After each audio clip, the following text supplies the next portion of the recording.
देश में 54 साल बाद यानी 1971 की लड़ाई के बाद एक बार मॉक ड्रिल की जा रही है और ये मॉक ड्रिल इसलिए की जा रही है क्योंकि पहलगाम अटैक के बाद भारत का जो एक्शन है वो कड़ा है और भारत इस बात में जवाब देने को तैयार है। लेकिन लड़ाई कब होगी ये भारत तय करेगा और कब हमला करना है ये भी भारत तय करेगा। लेकिन उससे पहले देश के नागरिकों को अलर्ट रहना है और उनको बताना है कि लड़ाई के सिस्टम में किस तरीके से अपने आप को बचाना है।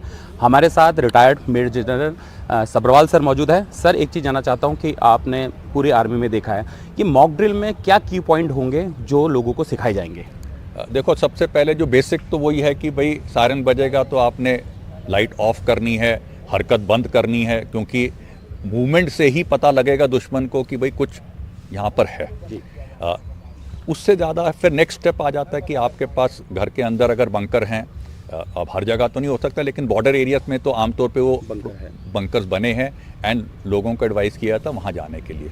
उसके बाद नेक्स्ट स्टेप आता है कि आपके पास खाना पीना राशन स्टॉकिंग होना चाहिए, क्योंकि हालात ऐसे आ सकते हैं कि भाई ज़रूरी नहीं है कि पूरे हिंदुस्तान में ऐसे आए, पर मान लो आपके मोहल्ले में कुछ कम्युनिकेशन डिस्टर्ब होता है या कुछ भी होता है और आप बाहर राशन पानी लेने मान लो 24 घंटे 48 घंटे नहीं जा पाते, तो आप क्या करोगे।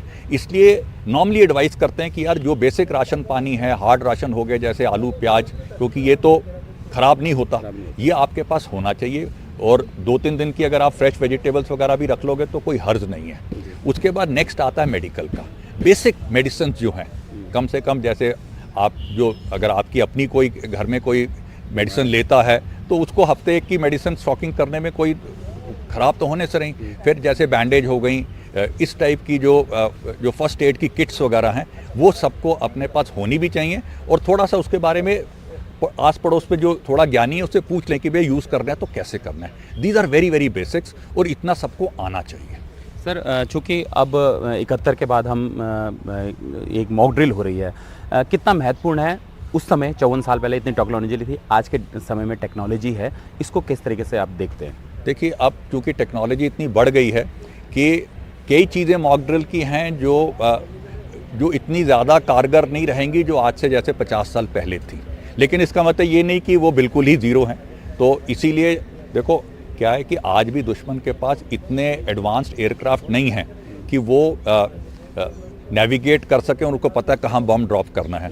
तो वो देखता है कि कहाँ पे ज़्यादा लाइट अप एरिया है, इसका मतलब वही बम गिराने का कोई फ़ायदा है। तो इसलिए उस हद तक तो ये मॉक ड्रिल फ़ायदेमंद है। लेकिन अब जैसे हमारे पास राफेल जैसे एयरक्राफ्ट्स हैं जिसमें ऑलरेडी हमें पता है कि भाई हमने दुश्मन के एक ये इंस्टॉलेशन को बर्बाद करना है, तो उसके लिए वहाँ पे अगर अंधेरा भी होगा तब भी हम उसको बर्बाद कर देंगे। ये फ़र्क आ जाता है। लेकिन पाकिस्तान के पास अभी कोई लेटेस्ट कोई ऐसी चीज़ है नहीं जिसके लिए वो अभी भी आज से 20, 30, 40 साल की दुनिया में घूम रहा है। तो इसलिए हमारे लिए जो है आज भी उस मॉक ड्रिल की इम्पोर्टेंस है। सर, एक भारतीय के लिए इस समय देश की सेना और देश के लिए किस तरीके से तैयार रहना होगा? चूँकि जब लड़ाई छिड़ेगी तो उसमें जो सामान होता है वो पहुंचाना भी होता है, किस तरीके से तैयार रहना चाहिए? देखो, ऐसा है कि सबसे पहले तो हमने अपने आसपास ये अलर्ट रहना है कि कोई ऐसा चेहरा तो नहीं है कि जो एंटी नेशनल हो। अगर कुछ है तो हम अगर सतर्क रहेंगे, वी आर केयरफुल, तो हम बता सकते हैं कि यार ये नए चेहरे नज़र आ रहे हैं, इनकी हरकतें ठीक नहीं लग रही हैं। क्योंकि जो भी अंडरग्राउंड जो हमारे ये जो वर्कर्स हैं, OGW, जो देश के अगेंस्ट काम करते हैं, इनको स्पॉट करना सबसे ज़्यादा ज़रूरी है। उसके बाद आप अपनी फ़ौज की क्या हेल्प कर सकते हो। देखो 1971 में जो मैं आपको बताता हूँ, जो एक यूनिट जिसमें मैंने सर्व किया था, तो उनकी जो रडार पोजीशन थी वो अमृतसर के उधर कहीं लगनी थी। तो वो रडार से दुश्मन की गन्स का पता लगता है। तो जब वहाँ लगाने गए तो वहाँ कुछ पहले वहाँ पर कुछ फायरिंग हुई थी, कुछ लोग मरे भी थे। तो गांव वालों ने आके कहा हम खोदेंगे, आप दुश्मन की गन्स का पता लगाओ और उनको बर्बाद करो।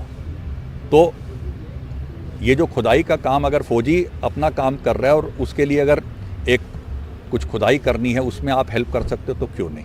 उसी तरह जो ग्राउंड बैटल में सबसे ज़्यादा तोपखाने का काम होता है, और तोपखाने में जो गन्स जो एमिनेशन फायर करती हैं वो ट्रकों के ट्रक लोड फायर करती हैं। तो वो आप देखिए कि एक हम गत्ते के कार्टन से अगर कोई चीज़ निकालते हैं हमें टाइम लगता है, लेकिन ये वुडन कार्टन्स को खोलना, एमिनेशन को तैयार करना, उसमें टाइम लगता है। और उसमें अगर आप जो फौजी भाइयों की मदद करोगे तो आप ये समझ लो कि आधी मनोबल तो आपने उनका बढ़ा दिया। फिर राशन पानी हो गया। फिर पीछे जैसे राशन, देखो राशन पानी जो है वो सिर्फ 5% है, एमुनेशन 90% है।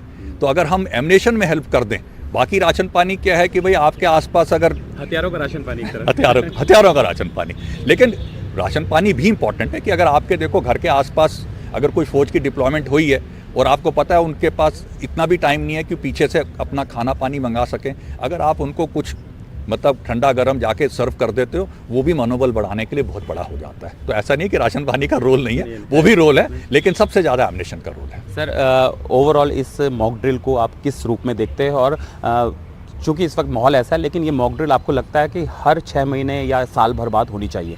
देखिए, ये मॉक ड्रिल एक बड़ा पॉजिटिव स्टेप है। एक देश के अंदर देशभक्ति की भावना, एक अलर्टनेस की भावना लेके आती है। और मैं आपसे सहमत हूँ, 6 महीने नहीं तो कम से कम साल में एक बार तो 2-3 दिन ये मॉक ड्रिल की जानी चाहिए। देखो, हर बड़ी सोसाइटी में जहाँ ये फायर फाइटिंग का वो होता है, हमारे फौज में तो कहते हैं कि हर 3 महीने में एक बार फायर फाइटिंग की मॉक ड्रिल करनी चाहिए, ताकि अगर आग लगे तो क्या करना है। तो उसी तरह से ये मॉक ड्रिल भी निहायत ज़रूरी है, कम से कम साल में एक बार तो करनी ही चाहिए। लोगों को तैयार रहना चाहिए। लोगों को तैयार रहना चाहिए। बहुत बहुत शुक्रिया एनडीटीवी से खास बातचीत करने के लिए। ये थे रिटायर्ड मेजर जनरल सबरवाल, जिनका ये कहना है कि मॉक ड्रिल ज़रूर होनी चाहिए ताकि लोग इसको लेकर, यानी आने वाले जो लड़ाई है कभी भी हो सकती है या ना हो, लेकिन फिर भी तैयार रहना चाहिए। देहरादून से एनडीटीवी इंडिया के लिए किशोर रावत।